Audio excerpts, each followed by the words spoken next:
उदयपुर में CMHO doctor Ashok Aditya ने university road और बहरा गणेश जी क्षेत्र के करीब 1 दर्जन रेस्टोरेंट्स पर औचक निरीक्षण किया। नतीजा बहुत चौंकाने वाला रहा। कई रसोइयों में गंदगी, कर्मचारियों के मेडिकल जांच रिपोर्ट गायब थी और पीने का पानी तक स्वच्छ नहीं मिला।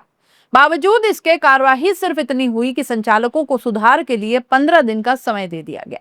अगर तय समय में सुधार नहीं हुआ तभी लाइसेंस रद्द करने की बात कही गई। अब इसकी तुलना जरा महाराष्ट्र एफडीए कमिश्नर तुकाराम मुंडे की कार्यशैली से भी कर लेते हैं। बड़ा नाम हो रहा है आजकल। हालांकि सीएमएचओ ने उदयपुर में जो कार्रवाई की है वो जरा नरमी वाला रुख लिए थी, लेकिन महाराष्ट्र में किस तरीके से जबरदस्त ताबड़तोड़ तरीके से कार्रवाई हो रही है इसका भी तो ज्ञान होना चाहिए। मुंडे के नेतृत्व में मात्र 2 महीने के भीतर क्विक कॉमर्स गोदामों और खाद्य प्रतिष्ठानों पर 1100 से ज्यादा छापे मारे गए।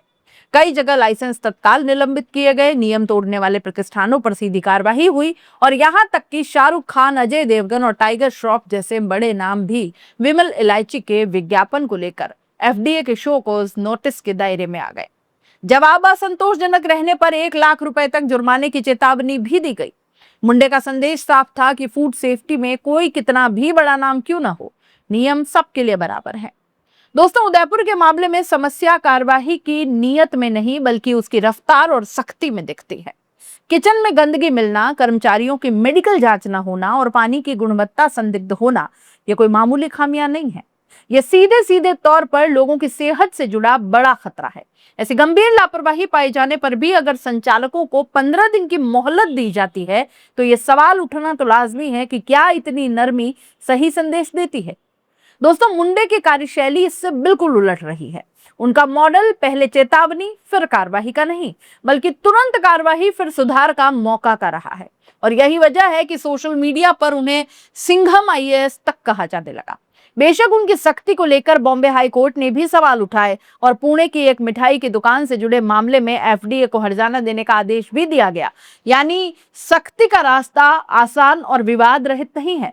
लेकिन इसके बावजूद महाराष्ट्र के मुख्यमंत्री देवेंद्र फडणवीस ने खाद्य सुरक्षा उल्लंघन पर सख्त कार्रवाई का समर्थन जारी रखा क्योंकि नतीजा दिख रहा था। उदयपुर सीएमएचओ ने खुद स्वीकार किया कि पहले फूड सेफ्टी ऑफिसर्स की कमी थी और अब राज्य सरकार से 6 नए अधिकारी मिलने के बाद नियमित जांच अभियान चलाया जाएगा।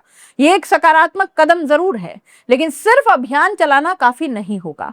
तुकाराम मुंडे के मॉडल से अगर सीख ले तो वो ये ली जा सकती है कि निरीक्षण के बाद कार्रवाई तेज, पारदर्शी और निरंतर होनी चाहिए, न कि एक बार जांच कर 15 दिन की मोहलत देकर मामला ठंडे बस्ते में डाल दिया जाए।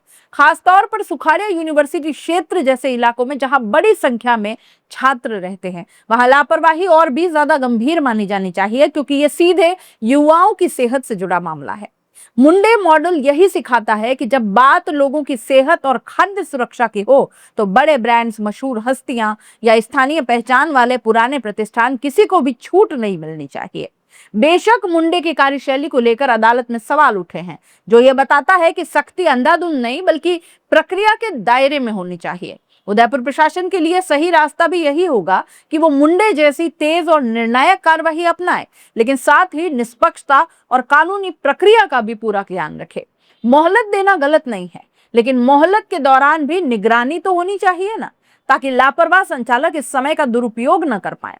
अगर उदयपुर के अधिकारी वाकई शहरवासियों और छात्रों की सेहत को प्राथमिकता देना चाहते हैं तो उन्हें सिर्फ चेतावनी देने की परंपरा से आगे बढ़कर तुकाराम मुंडे की तरह परिणाम आधारित तेज और निष्पक्ष कार्रवाई की संस्कृति अपनानी होगी। और यही मॉडल ये भरोसा दिला सकता है कि खाद्य सुरक्षा के नियम सिर्फ कागजों पर नहीं बल्कि जमीन पर भी उतने ही सख्ती से लागू होते हैं। अब यहाँ उन चीजों में कितनी त्वरित गति आती है या कितनी जल्दी अपनाई जाती है या फिर यूं ही ये रवैया चलता रहता है, ये अब आने वाला समय बताएगा। आप फिलहाल इस पूरे मामले को किस तरह से देखते हैं, अपनी राय कमेंट बॉक्स में लिख दीजिए। जाते जाते चैनल को लाइक, शेयर और सब्सक्राइब जरूर कीजिए। नमस्कार।